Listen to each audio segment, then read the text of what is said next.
안녕하세요. 소개받은 박덕영입니다. 먼저 말씀드릴 것은 저는 사실 지적재산권 전문가는 아니고요. 주된 전공은 국제통상법입니다. 국제통상법인데 과거에 정부 산하기관에서 지적재산권을 한 1년 반 정도 다룬 경험이 있다 보니까 지재권과 통상이 맞물리는 분야를 얘기할 때 가끔 불려나갑니다. 오늘도 같은 케이스고요.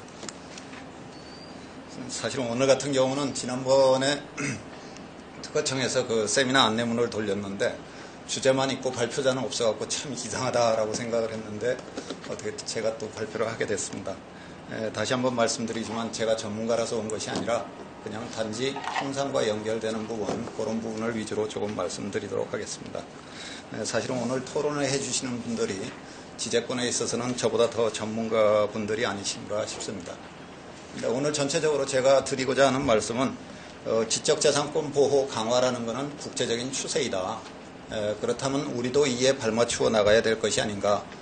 더군다나 우리나라의 특허 출원이라든지 상표 출원 이런 것들이 세계 탑5에 들어가고 하기 때문에 앞으로는 국제조약이라 단순히 여기 제목으로 나와 있는 국제조약 가입뿐만 아니라 국제조약의 논의 동향에 적극적으로 참여를 해서 우리의 이익을 반영하고 우리 국가의 이익을 극대화하는 노력을 해야 하는 것이 아닌가라는 생각을 해봅니다.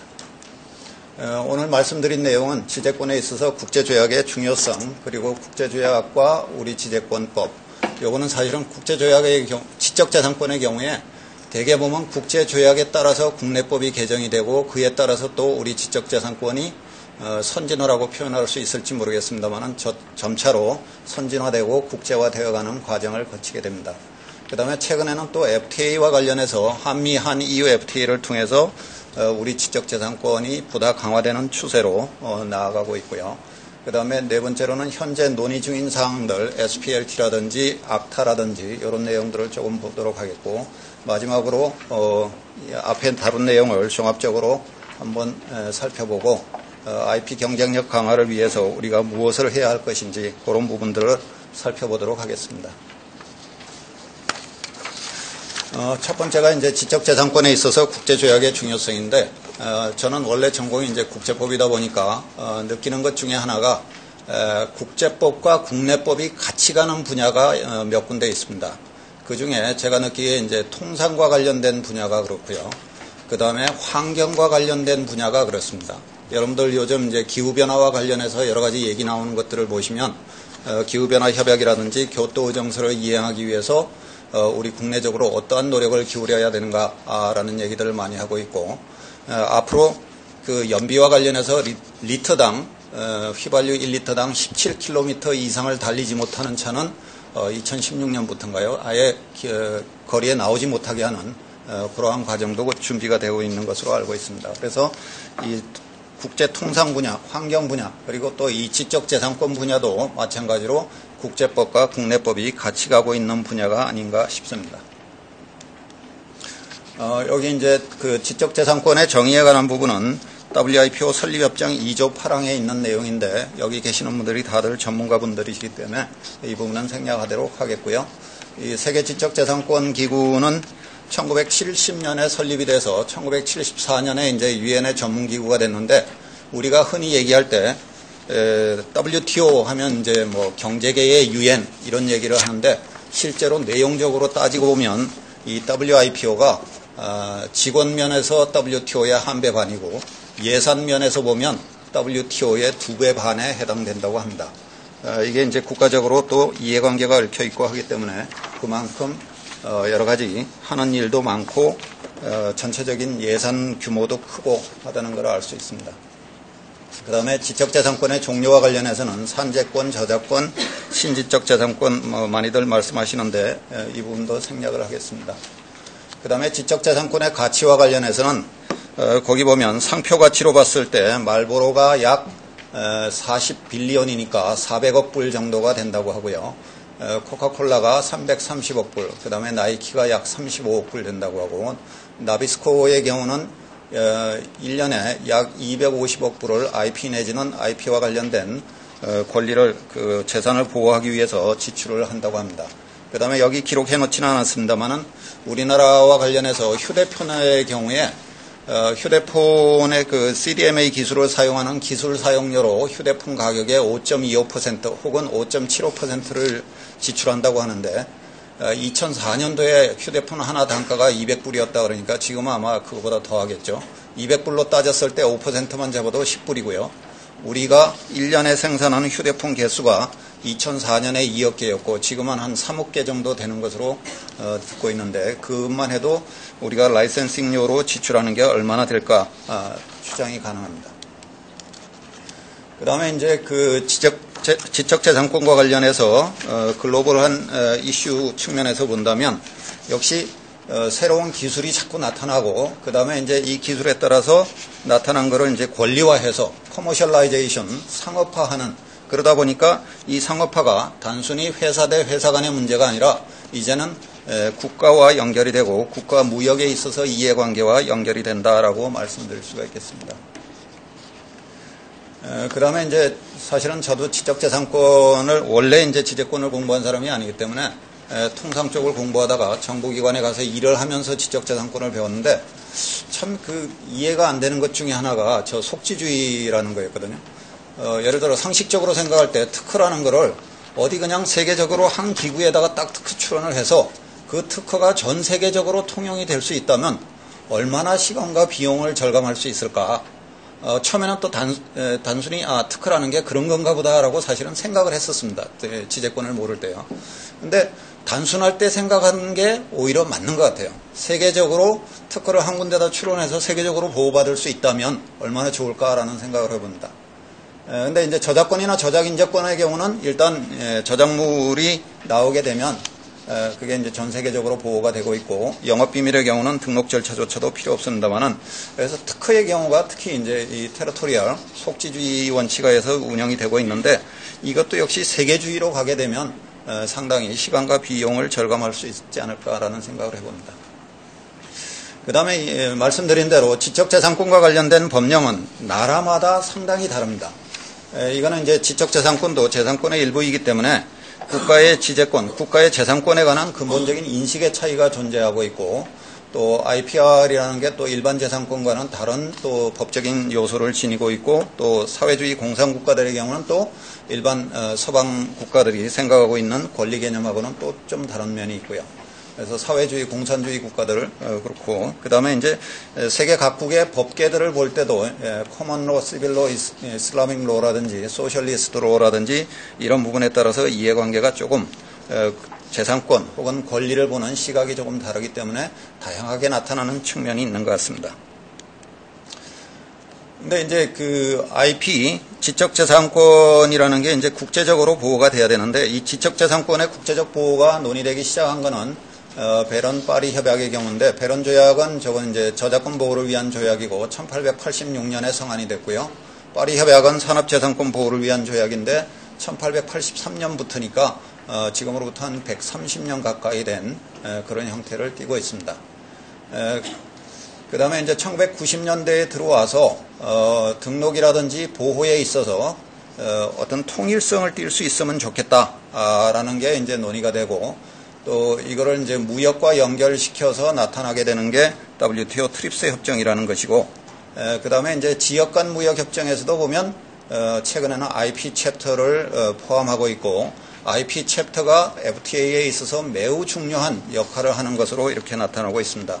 우리나라만 하더라도 한미 FTA가 2007년 4월 2일 날 타결이 됐고요. 국회의 동의 절차라든지 비준 절차가 완료되지 않아서 아직까지도 이제 논의가 되고 있고 어제 그저께 이제 뉴스에 나오는 것으로는 이명박 대통령과 오바마 대통령이 이 한미 FTA에 관한 논의를 다시 시작하자라고 해서 쇠고기 문제라든지 자동차 문제에 대한 재논의를 시작으로 해서 내년 초에는 의회에다가 보내는 것으로 이렇게 얘기가 되고 있는 것 같습니다.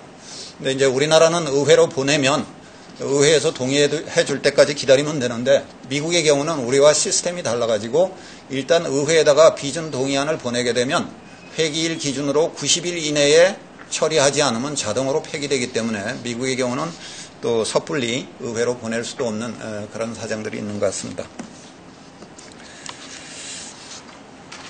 그 다음에 아까 이제 IP 등록 절차의 간소화와 관련해서 시간과 금전이 전략되면 좋겠다라는 말씀을 드렸었고, 이와 관련해서 이제 국제적인 제도로서 헤이그 시스템, 마드리드 시스템, 그 다음에 PCT 이런 것들이 있고요.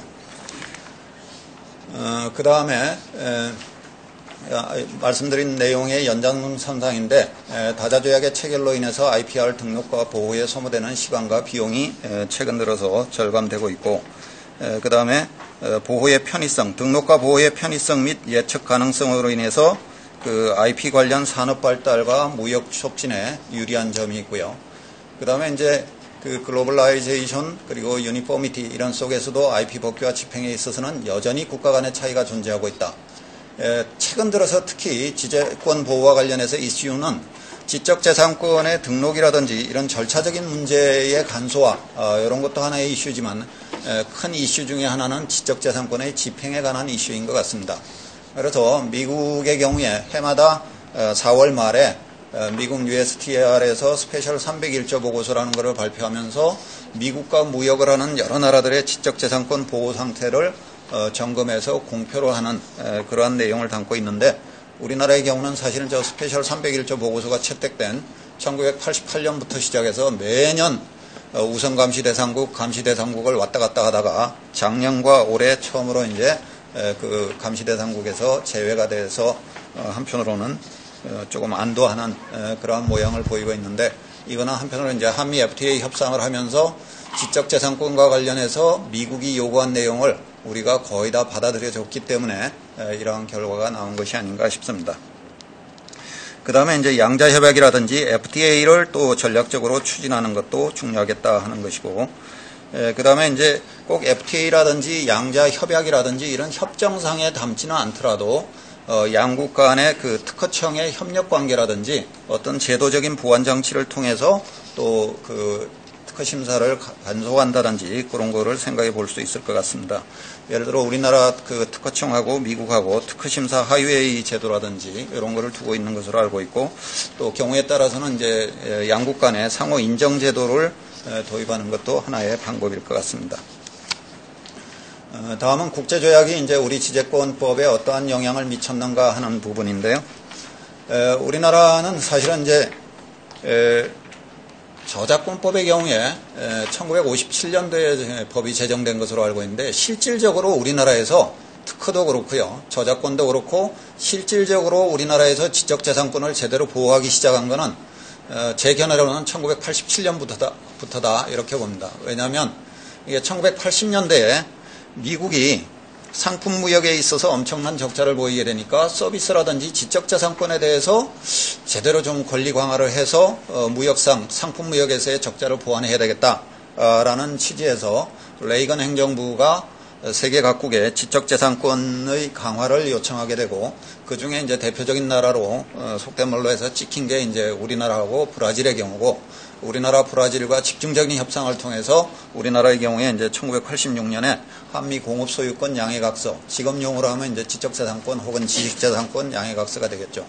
그 양해각서에 반영한 내용들을 그 양해각서에 반영된 내용들을 국내법으로 보장하기 위해서 이 양해각서 자체가 이제 8월 달에 서명이 됐지만, 여러분들 지적재산권과 관련된 모든 국내 법령을 보면 1986년 12월 31일 전면 개정이라는 걸 알 수가 있습니다.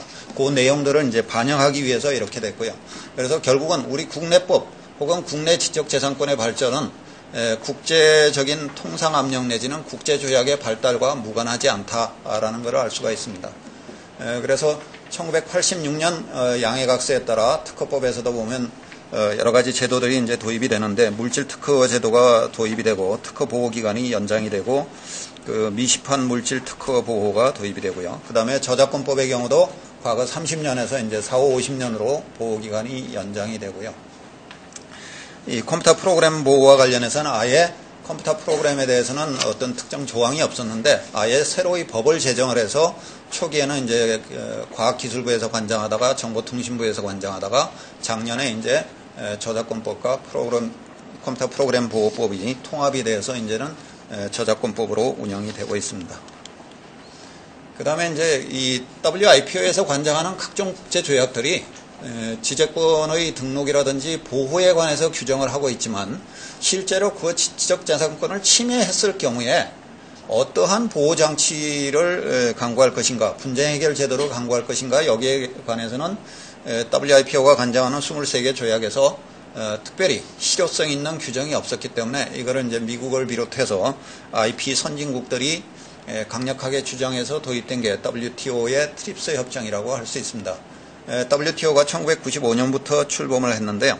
이게 이제 나라별로 약간씩의 유예 기간을 둬서 우리 경우는 2000년 1월 1일 발효한 것으로 이렇게 되는데, 결국 이제 WTO 트립스 협정에서 보호하고 있는 지적재산권, WTO 트립스 협정에서 모든 조약의 내용을 다 담고 있는 것은 아니고, 예를 들어 파리 조약 1조에서부터 21조까지를 준수한다. 이 한 문장을 가지고 파리 조약을 모든 WTO 회원국한테 적용시키는, 그 다음에 저작권의 경우도 마찬가지고요. 이렇게 이제 기존에 있던 조약을 트립스로 끌어들임으로써 WTO 모든 회원국들이 그 조약을 준수하게끔 하고, 거기서 끝나는 것이 아니라 만약에 그 WTO 트립스 협정에서 규정하고 있는 지적재산권을 보호하지 않는 경우에는 분쟁 해결 절차로 갈 수 있도록 해서 그 분쟁 해결 절차를 통해서 지적재산권 보호가 미흡한 국가에게는 다른 상품 무역이라든지 서비스 교역에 있어서 보복을 할 수 있는 조치를 마련함으로써 지적재산권의 실질적인 보호를 강화하는 그러한 내용으로 되어 있습니다. 그래서 이 트립스 협정상의 내용들은 보면 저작권, 상표, 지리적 표시, 특허, 어장, 영업비밀 이렇게 여러 가지 내용들이 들어가게 됩니다만은 과거의 조약에서 보호하지 않았던 지리적 표시 제도도 들어가게 되고요. 반경쟁 관행의 통제라는 이런 내용도 들어가게 되고 해서 보다 내용을 기존에 있던 조약의 내용 플러스 해서 새로운 내용을 추가하게 되고, 또 하나는 집행에 관해서 강한 규정들을 두게 됩니다.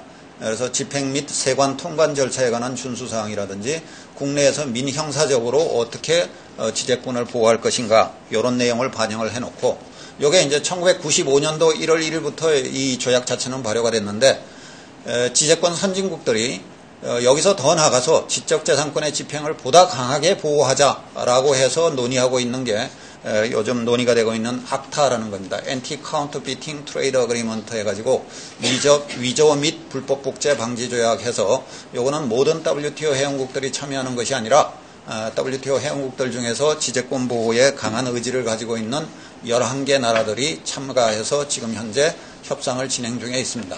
제가 11개 나라라고 하지만 사실 EU를 한 나라로 얘기해서 카운트를 하기 때문에 사실은 EU가 한 나라가 아니고 27개 국가니까 약 37개 국가가 악타 논의에 참여하고 있다, 이렇게 보실 수 있을 것 같습니다.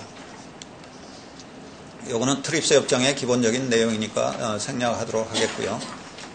그래서 이 트립스 협정이 발효함에 따라서 또 그 트립스 협정의 내용을 반영하기 위해서 국내의 저작권법이라든지 특허법이라든지 이런 게 이제 또 개정이 되고, 우리나라에 보면 국제조약에 가입을 준비하면서 혹은 가입을 하고 나서 그걸 국내법적으로 시행하기 위해서 법들을 개정하게 됩니다. 그래서 우리나라의 지적재산권 관련 국내법이 개정되는 것을 보면 그 배경에는 국제조약의 가입이라든지 새로운 논의의 동향, 이런 것들이 반영되어 있다라는 것을 알 수가 있습니다. 요 WCT하고 WPPT는 WIPO에서 만든 저작권 조약과 실현 및 음반 조약인데, 요거는 이제 디지털 시대에 나타나는 현상을 반영한 법규범이라고 할 수 있습니다. 그래서 이 96년 12월 20일 외교회의에서 채택이 됐고요.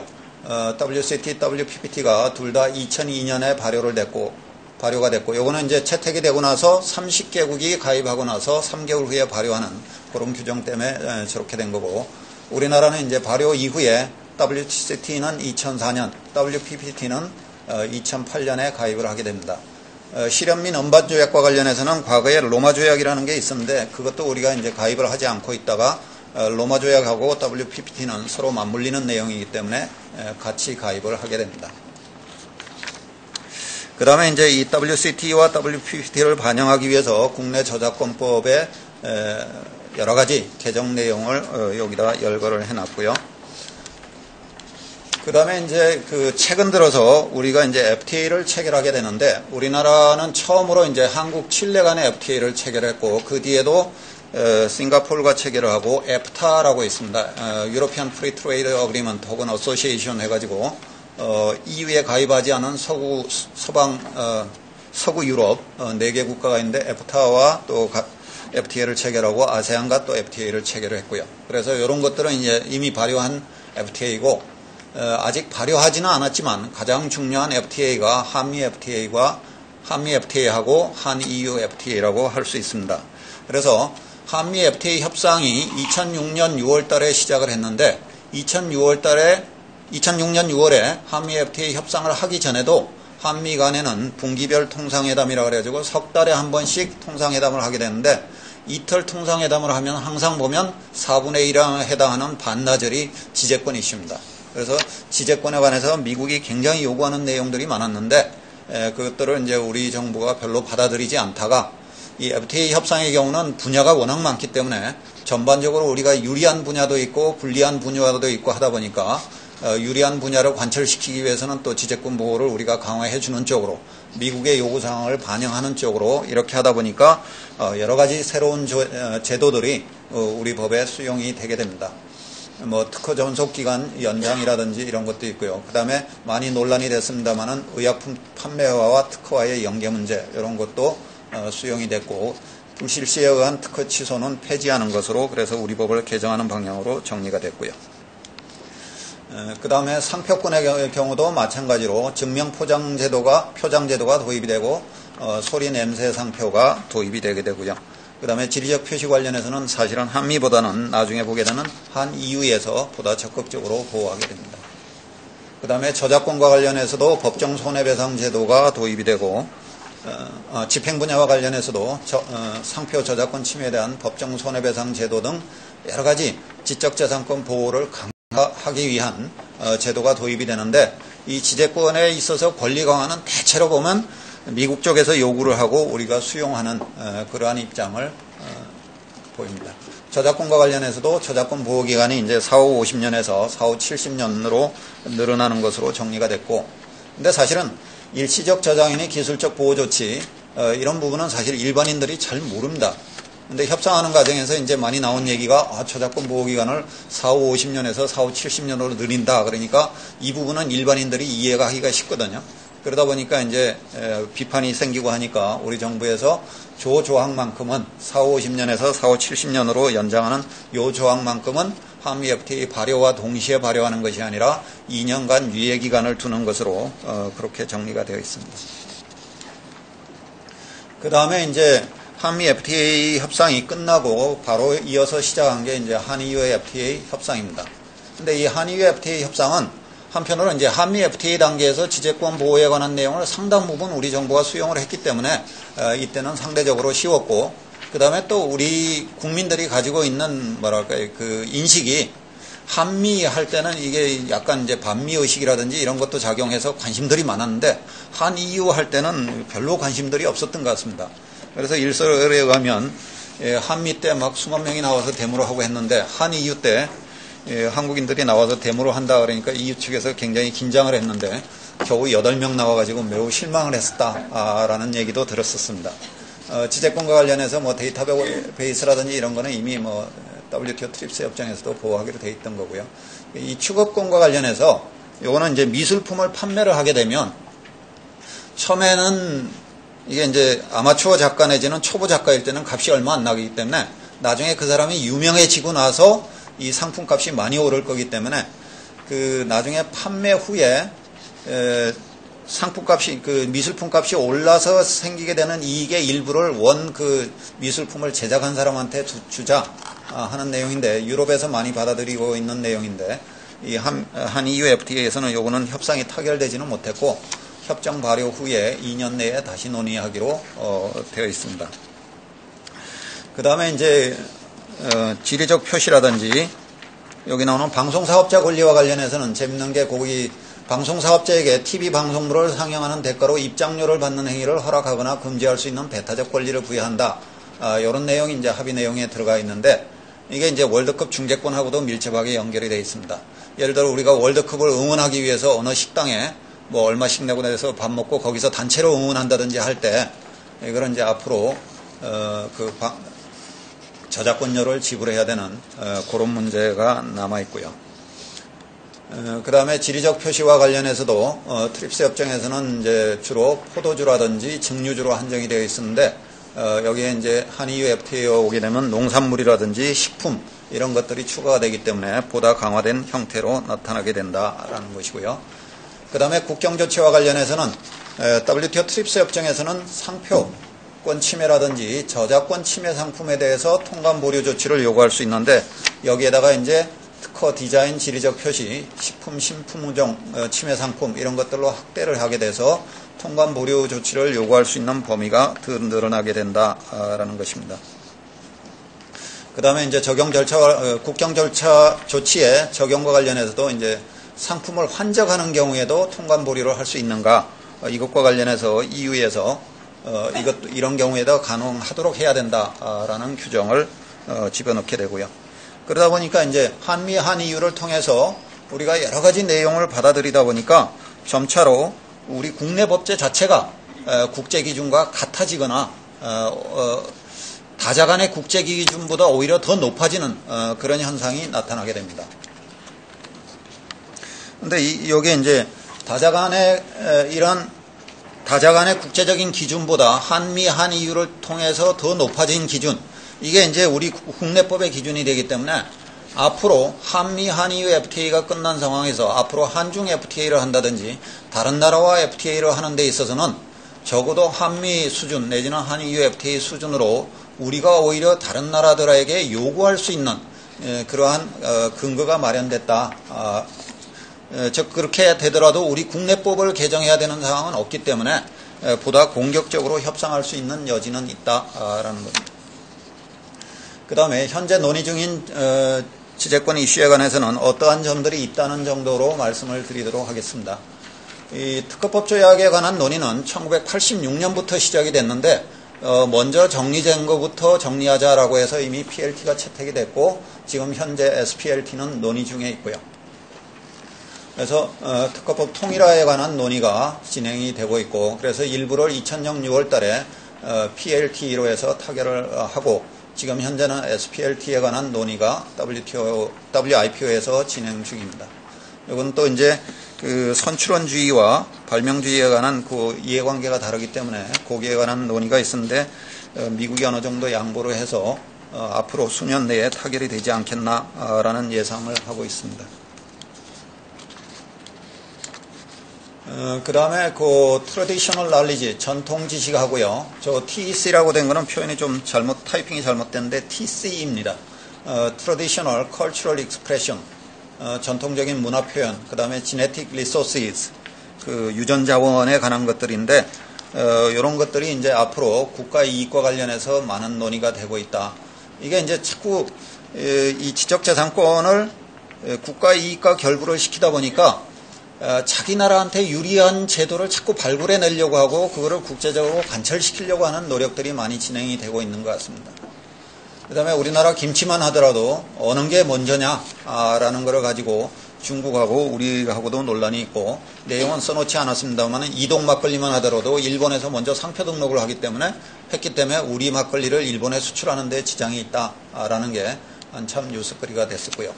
그 다음에 지난번 밴쿠버 올림픽에서도 저 제일 옆에 있는 게 이제 이누스욱이라는 건데 이거를 밴쿠버 그 올림픽위원회에서 엘리낙이라는 그 로고로 활용을 했는데 이게 또 원주민들하고의 합의 없이 사전 협의 없이 올림픽 로고로 사용했다라고 해서 원주민 지도자가 항의를 했다라는 내용의 뉴스가 있었습니다. 그 다음에 최근에 논의되는 이제 지재권과 관련된 국제적인 논의의 주요 쟁점은 뭐냐면 결국은 경제적 혜택을 누가 가져가는가 하는 문제인 것 같습니다. 즉 경제적 혜택의 배분 문제인데 누구에게 얼마나 어떻게 배분할 것인가 라는 것이 가장 이슈인 것 같습니다.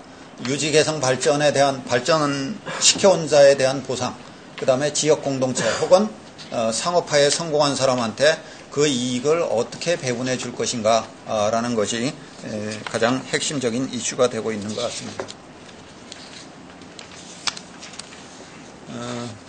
이와 관련해서는 이제 WIPO에서도 논의되고 여러 가지 이제 포럼에서 논의가 되고 있다라는 것이고요.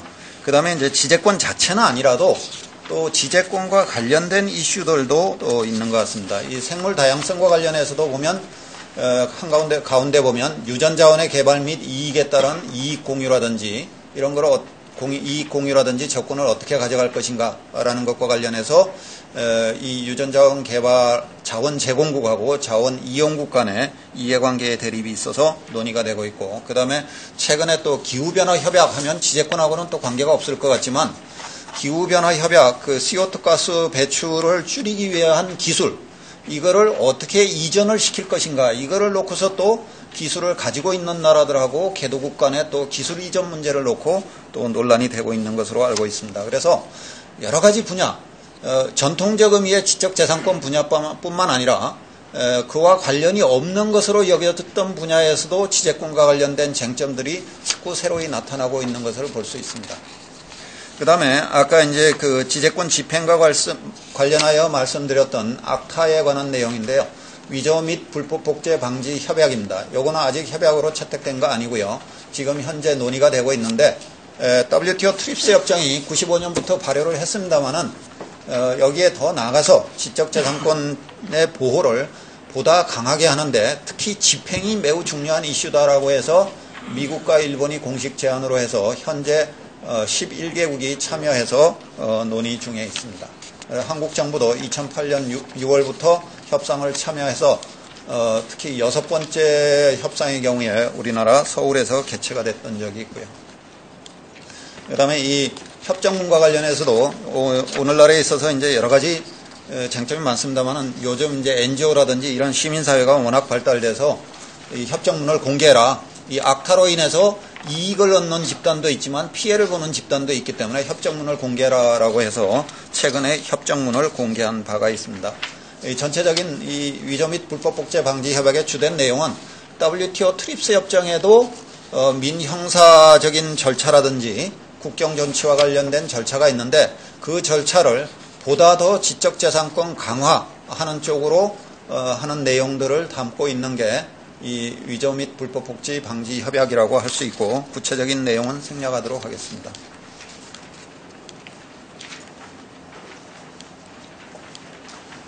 그 다음에 마지막으로 IP 경쟁력 강화와 관련해서 여기 이제 시간의 흐름을 보면 우리 아까 1883년과 86년에 파리 협약과 베른 협약이 제정이 됐다 그랬는데 그때는 우린 뭐 지재권에 대한 개념도 없었고요. 사실 우리나라 사람들이 지적재산권에 관한 개념을 본격적으로 좀 갖기 시작한 거는 1980년대 미국의 압력을 받기 시작하면서가 아닌가 싶습니다. 그래서 1980년에 한미 지재권 양해각서라는 게 채택이 되는데 저거는 어떻게 보면 일방적으로 미국한테 두드려 맞은, 그래서 미국의 요구를 반영한, 그게 결과적으로는 그게 오히려 약이 된 그런 측면이 있지만 미국의 요구사항을 반영해서 한미 지재권 양해각서를 채택하게 되고 그에 따라서 국내법을 전면 개정하게 되고 이때부터 우리도 지재권의 중요성을 인식하기 시작하게 되는 계기가 된 것 같습니다. 그 다음에 이제 1990년대 중반에 WTO 트립스 협정이 발효하게 되고 이게 이제 지재권이 또 무역과 연결해서 지재권 보호를 안 하면 우리가 무역상의 불이익을 당할 수 있다라는 이러한 교훈을 얻게 되고요. 그 다음에 이제 최근 들어서는 한미 FTA, 한EU FTA를 통해서 또 보다 다자적인 차원에서 보호하는 수준보다 더 높은 수준의 지적재산권 보호가 양자 간의 조약에 이제 채택이 돼서 그것이 또 국내법으로 반영이 되어야 할 그런 입장에 있고요. 앞으로 그러면 2010년 이후에는 어떻게 될 것이냐. 예를 들어 한중 FTA를 한다든지 할 때는 오히려 우리가 강화된 입장을 가지고 중국한테 지적재산권을 보호하기 위한, 특히 집행 분야에 있어서 중국의 입장을 내놔라. 우리가 한미, 한EU에 담겨있는 지재권 집행 보호에 관한 그러한 내용들, 악타가 지금 논의 중이긴 하지만 악타에 반영되어 있는 그러한 내용들을 한중 FTA 지재권 챕터에다가 반영하기 위한 그러한 노력이 필요할 것으로 생각이 됩니다. 그 다음에 요거는 아까 말씀드렸던 내용이고요. 그동안에 이제 이미 체결된 조약에 가입을 할 것인가 말 것인가 이런 것들을 주로 이제 우리가 따져봤습니다만은 앞으로는 우리가 IP와 관련된 어떤 정책 목표를 설정을 해서 그 정책 목표를 국제조약의 협상 과정에서부터 우리 국가 이익에 맞추어서 반영하는 그러한 노력을 해야 되지 않겠나라는 것이고요. 그 다음에 이제 지재권과 관련된 통상 정책에 있어서도 보면 협상의 수석 대표는 대개 외교통상부에서 맡고, 그 다음에 이제 구체적인 사안에 있어서는 지재권과 관련해서는 특히 특허청과 문광부가 맡게 되는데 서로 장단점이 있는 것 같아요. 외교통상부는 큰 그림을 보지만 하나하나의 세세한 내용에 대해서는 어쨌든 그 협상을 타결시키는 게 주된 목적이기 때문에 자꾸 양보하라고 요구를 하게 되고, 반면에 이제 특허청이나 문광부는 지재권 자체에 대한 전문성은 강하지만 통상 협상에 관한 전문성은 외교부보다는 또 좀 다른 측면이 있고, 그 다음에 우리나라 외교통상부의 경우에 국제경제국이라는 FTA 교섭국 이런데 IPR 전문 담당 부서는 제가 알기로는 없는 것으로 알고 있습니다. 신무역규범과라고 있어서 그 안에서 이제 지재권을 담당하는데 그 중에서 뭐 한두 명이 지재권을 담당하고 있고, 또 그 사람들이 2, 3년 있다가 또 다른 자리로 옮기고 이렇게 되다 보니까 지재권에 대한 전문성이 떨어지고, 과거에 제가 2000년대 초반에 그 분기별 통상회담에 참여할 때 보면 문광부나 특허청의 입장에서 자기네들한테 불리한 내용은 외교통상부한테 아예 정보를 안 줍니다. 그럼 외교통상부는 뭔가를 좀 알려고 어떻게 하냐면 해외에 있는 그 대사관에다가 이거 좀 그 나라 사정은 어떤지 조사해서 보내라 그러면 그거 이미 문광부에서는 알고 있는 내용을 그거를 조사하는데 또 시간과 정력을 낭비하고 그런 측면이 있어서, 어쨌든 그 외교통상교섭본부하고 그 다음에 이제 특허청이라든지 문광부가 상호 이렇게 정보를 교류하고 공식적인 대화 채널을 열어서 국가 이익을 극대화하는 방향으로 나갈 수 있는 그러한 시스템이 마련되어야 되는 것이 아닌가라는 생각을 해보고요. 그 다음에 이번에 행사는 이제 특허청에서 주관합니다만, 특허청에도 보면 과거에 이제 다자 협력과 국제 협력과 이런 것들이 있었는데, 여기도 보면 한 2년 근무하면 또 딴 데로 가시고 하다 보니까 자꾸 사람이 바뀌고 이런 부분들이 있어서 이 국제 파트는 좀 항상 공무원에서 이제 문제가 되는 게 제너럴리스트와 스페셜리스트의 문제가 있는데, 이 분야를 계속 꿰차고 할 수 있는 전문가를 양성하는 것이 길게 국가적인 측면에서, 국가적인 이익이라는 측면에서 보면 필요하지 않을까라는 생각을 합니다. 그래서 전체적으로 결론적으로 말씀드리면 우리나라 지적재산권법의 발전은 항상 보면 국제조약과 연관이 되어 있고 상호 연계되어 있습니다. 그런데 과거에는 보면 외국에서 만들어둔 국제조약에 따라 수동적으로 우리 국내법을 개정해 나가는 그러한 태양을 보이는데, 앞으로는 우리가 이제 특허라든지 상표 출원, 우리나라 사람들이 출원하는 경우가 굉장히 많고, 우리도 이제 지식재산 강국이 되자라는 것을 정책 목표로 설정했다면 보다 적극적으로 국제적인 논의에 참여해서 우리의 국가 이익을 그 조약의 초안 단계, 드라프팅 단계에서부터 반영해서 궁극적으로 길게 봤을 때 장기적으로 우리 국가에게 이익이 되는 방향으로 나가야 되지 않을까. 그리고 그를 위해서는 또 관련 전문가들의 양성이 필요하다라는 말씀을 드리면서 발표를 마치도록 하겠습니다. 고맙습니다.